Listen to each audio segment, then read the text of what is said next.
You're still watching Africa Today. The historic city of Timbuktu is under siege again, raising fears that Mali is descending into chaos. Militants have blockaded Timbuktu in August, cutting road access and shutting off river and air routes. There are fears that the violence may add on to instability across West Africa's Sahel region, already reeling from military coups in neighbouring Burkina Faso and Niger.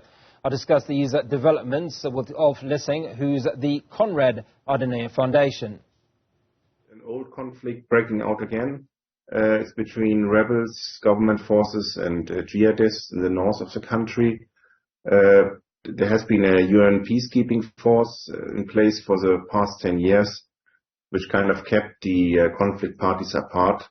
The military government has asked the UN to leave.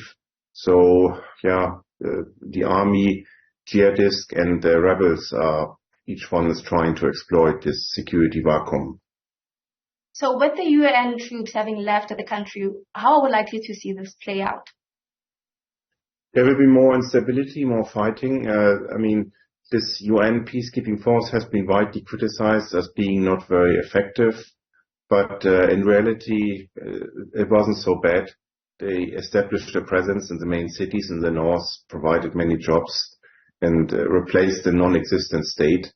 So, then there will be definitely more instability in northern Mali, which can also affect neighboring countries such as Niger, Burkina Faso. So we're going to see more instability in West Africa. So, in speaking of Niger, we also know that the country has its own problems. So how would that affect the people living there, especially looking at the bordering towns? Yeah, if you look at the border, you see that Niger borders northern Mali, where the conflict takes place. So they're directly affected. There will be more displaced coming, more refugees from northern Mali to Niger. And the border is in the desert, it's open. So jihadists can also cross armed groups the border. So there will be probably also more instability in Niger. At this moment, do we have an idea of how the people in Mali are being affected? In Mali there will be more people being displaced by the conflict. You have already in northern Mali more than 100,000 who are basically on the run. They used to go to large cities like Gao or Timbuktu, where the UN has been based with its peacekeeping force. But since the peacekeepers are also leaving, they will be moving south towards the capital, Bamako, or to neighboring countries such as Niger or Mauritania. There is a concern, I'm sure, from the international community, and how have they responded to this?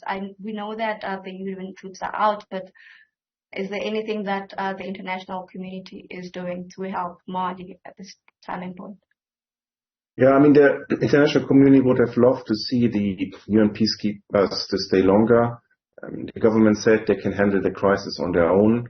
Many doubt this, but so there's not much the international community can do.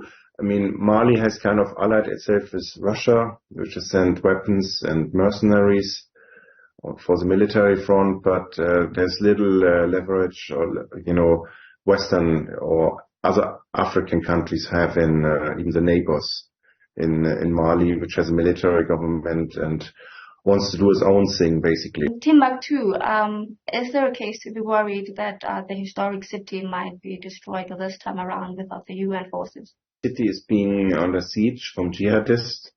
They're blocking all roads and even the river to go there. So the UN is still there, the peacekeeping force, but once they're out, fighting can also reach the city.